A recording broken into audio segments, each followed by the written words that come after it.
നമസ്കാരം. മഹാരാഷ്ട്ര നിയമസഭാ തിരഞ്ഞെടുപ്പിൽ കണ്ണഞ്ചിപ്പിക്കുന്ന വിജയം നേടി അജയ്യരായ മഹായുതി സഖ്യത്തിന്റെ കരുത്ത് ദേശീയ തലത്തിൽ നരേന്ദ്രമോദി സർക്കാരിനെ വീണ്ടും ശക്തി പകരുന്നതായി മാറിയിട്ടുണ്ട്.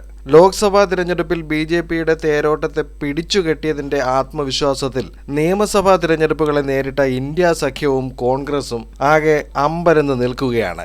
ഒരേ തരം തന്ത്രങ്ങൾ കൊണ്ട് എല്ലാ കാലവും പിടിച്ചു കയറാനാകില്ല എന്ന പരമസത്യം തിരിച്ചറിഞ്ഞ ഇന്ത്യ മുന്നണിക്ക് ഇപ്പോൾ ഇത്തരത്തിൽ തന്നെ ഇനി മുന്നോട്ടു പോകുവാൻ സാധിക്കുമോ എന്നതാണ് ഉയരുന്ന ചോദ്യം. തിരഞ്ഞെടുപ്പിൽ ഏൽക്കുന്ന ഓരോ തോൽവിയിൽ നിന്നും പാഠം ഉൾക്കൊള്ളുന്ന BJP വളരെ ചിട്ടയായ പ്രവർത്തനവും പുതിയ തന്ത്രങ്ങളുമായി അടിത്തട്ടിലേക്ക് ഇറങ്ങി ചെല്ലുകയും ചെയ്യുന്നു. ആത്യന്തികമായി ഏതു വിജയവും വോട്ടർമാർ തന്നെ തീരുമാനിക്കുമെന്ന വാസ്തവം അവർ തിരിച്ചറിഞ്ഞു. അവരെ സ്വാധീനിക്കാനുള്ള പദ്ധതികൾ തയ്യാറാക്കി തന്നെയാണ് NDA സഖ്യം തിരഞ്ഞെടുപ്പിനെ നേരിട്ടത്.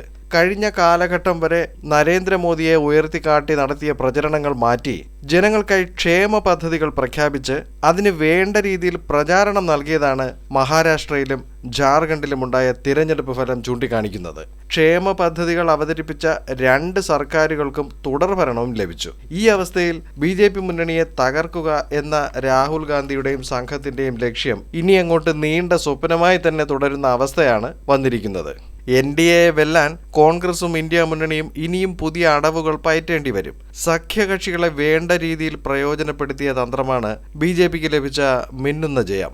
എന്നാൽ ഇന്ത്യ മുന്നണിയിൽ സഖ്യകക്ഷികളെ അത്തരത്തിൽ കൂടെ നിർത്തുന്ന ഒന്നും ഉണ്ടായില്ല. BJPയെ എങ്ങനെ നേരിടണം എന്നത് സഖ്യകക്ഷികളിൽ നിന്ന് പഠിക്കേണ്ട സാഹചര്യമാണ് കോൺഗ്രസിന് മുന്നിലുള്ളത്. ജാർഖണ്ഡ് മുക്തി മോർച്ച നൽകുന്ന ഉദാഹരണം അതാണ്. RSSന്റെ കേഡർ സംവിധാനത്തിൽ വളരെ സൂക്ഷ്മമായി മണ്ഡലം തോറും ഓരോ വോട്ടർമാരിലും ഇറങ്ങിച്ചെല്ലുന്ന തരത്തിലുള്ള ചിട്ടയായ പ്രവർത്തനം കണ്ട് അതുപോലെ പ്രവർത്തിക്കുവാൻ കഴിയാതെ നിൽക്കേണ്ട അവസ്ഥയാണ് കോൺഗ്രസിനുള്ളത്.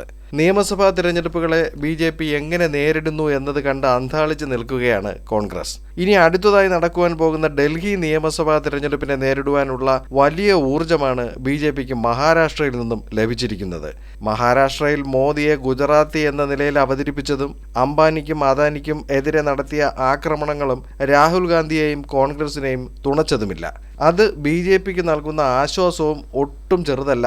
നേരത്തെ കോൺഗ്രസ് അവതരിപ്പിച്ച ക്ഷേമ പദ്ധതികളെയെല്ലാം കണക്കറ്റ് BJP പരിഹസിച്ചിരുന്നു. അതേ BJP തന്നെ ഇപ്പോൾ നടന്ന തിരഞ്ഞെടുപ്പുകളിൽ വമ്പൻ ക്ഷേമ പദ്ധതികളാണ് ജനങ്ങൾക്ക് മുന്നിൽ അവതരിപ്പിച്ചത്. ഇതോടെ അവർക്ക് പൊതുവെ ഉണ്ടായിരുന്ന ഭരണവിരുദ്ധ വികാരത്തെ മറികടക്കുവാനും സാധിച്ചു. ഇതേ തന്ത്രം മധ്യപ്രദേശിൽ പയറ്റി നേരത്തെ BJP വിജയം നേടിയതാണ്. അന്ന് ശിവരാജ് സിംഗ് ചൗഹാന്റെ അവസ്ഥ ദയനീയമായിരുന്നപ്പോൾ അവസാന അടവെന്ന നിലയിൽ ഇലക്ഷൻ അടുത്ത സമയത്ത് സ്ത്രീകളുടെയും കുട്ടികളുടെയും അക്കൗണ്ടിലേക്ക് നേരിട്ട് പണം നിക്ഷേപിക്കുന്ന ലാഡ്ലി ബഹൻ യോജന എന്ന പദ്ധതി അവതരിപ്പിച്ചത്. ഇത് വിജയം കണ്ടതോടെയാണ് മഹാരാഷ്ട്രയിൽ ഇലക്ഷൻ അടുത്ത വേളയിൽ ലഡ്കി ബഹൻ യോജന പദ്ധതി തുടങ്ങിയത്. ഇതൊക്കെ കണ്ട് അമ്പരന്ന് നിൽക്കുവാനേ കോൺഗ്രസിന് കഴിഞ്ഞുള്ളൂ. അടിത്തട്ട് ഇളക്കിയുള്ള പ്രചരണം തന്നെയാണ് BJP മഹാരാഷ്ട്രയിൽ നടത്തിയത്. RSS നേരിട്ട് 60,000 യോഗങ്ങളും അജിത് പവാറിന്റെ NCP 80 ലക്ഷം വീട്ടുകാരെ നേരിട്ട് ബന്ധപ്പെടുകയും ചെയ്തു. ലോക്സഭാ തിരഞ്ഞെടുപ്പ് കാലത്ത് നരേന്ദ്രമോദിയെ ഇന്ത്യ സഖ്യം നേരിട്ടത് കൃത്യമായ അജണ്ടയുടെ പിൻബലത്തിലായിരുന്നു. ഭരണഘടന മാറ്റുമെന്നും സംവരണം എടുത്തുകളയുമെന്നും ഇന്ത്യ സഖ്യം നടത്തിയ പ്രചരണം NDAയെ വിജയിച്ചെങ്കിലും വൻ ഭൂരിപക്ഷത്തിൽ എത്തുന്നതിൽ നിന്ന് പിടിച്ചുകെട്ടുവാൻ സാധിച്ചു. എന്നാൽ നിയമസഭ അത് വേറെയാണ്. അവിടെ കാര്യമായ ഒരു അജണ്ട സെറ്റ് ചെയ്യുവാൻ ഇന്ത്യ മുന്നണിക്കായില്ല. സീറ്റ് വിഭജനം പൂർത്തിയാക്കുവാനും വളരെ വൈകി. ലോക്സഭാ തിരഞ്ഞെടുപ്പ് സമയത്ത് ഇരു മുന്നണികളും തമ്മിലുള്ള വോട്ട് വ്യത്യാസം 0.6% മാത്രമായിരുന്നു. മാസങ്ങൾ കഴിഞ്ഞ് നടന്ന ഇപ്പോഴത്തെ തിരഞ്ഞെടുപ്പിൽ NDA സഖ്യവും ഇന്ത്യ സഖ്യവും തമ്മിലുള്ള വോട്ട് വ്യത്യാസം 16%-ലേറെയായി. ഇതോടെ ഇന്ത്യ സഖ്യത്തിന്റെ രാഷ്ട്രീയ ഭാവി ചോദ്യചിഹ്നമായി മാറിയിരിക്കുകയാണ്. നരേന്ദ്രമോദിയെ അധികാരത്തിൽ നിന്നിറക്കുവാൻ രൂപം കൊണ്ട ഇന്ത്യ സഖ്യത്തിലെ പ്രമുഖ നേതാവായ ശരത് പവാർ ഇതോടെ അപ്രസക്തനായി മാറിക്കഴിഞ്ഞു. ഉദ്ധവ് താക്കറെയ്ക്കും അതേ അവസ്ഥ തന്നെയാണ്. നിയമസഭാ തിരഞ്ഞെടുപ്പുകളിൽ സഖ്യകക്ഷികൾക്ക് തുല്യ പ്രാധാന്യം നൽകാതെ കൂടുതൽ സീറ്റുകൾ കൈവശം വെച്ചതാണ് കോൺഗ്രസിന് തിരിച്ചടിയായ മറ്റൊരു വസ്തുത.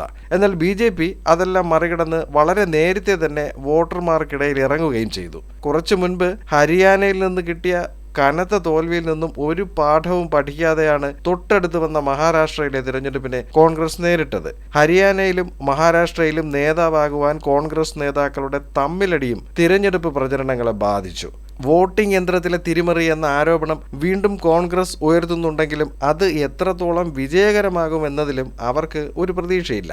ഇപ്പോൾ നിയമസഭാ തിരഞ്ഞെടുപ്പുകളിൽ ഏറ്റ പരാജയങ്ങളെപ്പറ്റി പഠിക്കാൻ കോൺഗ്രസ് ആഭ്യന്തര സമിതിയെ നിയോഗിച്ചിരിക്കുകയാണ്. സംസ്ഥാനങ്ങളിൽ ബൂത്ത് തലം വരെയുള്ള അഴിച്ചുപണി നടത്തുവാൻ പോകുന്നു എന്നാണ് കോൺഗ്രസ് ഇപ്പോൾ നൽകുന്ന വാർത്ത. സംഘടനയെ ശക്തിപ്പെടുത്തുവാൻ കടുത്ത തീരുമാനമെടുക്കുകയാണ് എന്ന് പാർട്ടി പ്രസിഡന്റ് മല്ലികാർജുൻ ഖാർഗെ വ്യക്തമാക്കിയിട്ടുണ്ട്.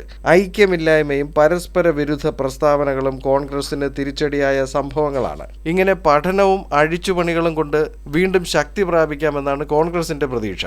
അതേസമയം BJP കൂടുതൽ ജനക്ഷേമ പദ്ധതികളുമായി മുന്നോട്ടു പോകുകയാണ്. സ്ത്രീകളെയും യുവാക്കളെയും ലക്ഷ്യമാക്കി നടത്തുന്ന ക്ഷേമ പ്രവർത്തനങ്ങളിലൂടെ തിരഞ്ഞെടുപ്പുകൾ വിജയിക്കാമെന്ന പുതിയ ഒരു മാറ്റമാണ് ഇപ്പോൾ NDA സഖ്യം നടത്തുന്നത്. ഇപ്പോൾ നടന്ന തിരഞ്ഞെടുപ്പുകളിൽ പഴയതുപോലെ ഹൈന്ദവതയെ ഊന്നിയുള്ള പ്രസ്താവനകൾ വളരെ കുറവായിരുന്നു എന്നതും ശ്രദ്ധേയമാണ്. ദേശീയതലം, സംസ്ഥാനതലം ഇത് രണ്ടും രണ്ടാണെന്നുള്ള തിരിച്ചറിവ് NDA മുന്നണിക്കുണ്ട്. എന്നാൽ ആ കാര്യത്തിൽ ഇന്ത്യ മുന്നണി വളരെ പിന്നിലാണ്.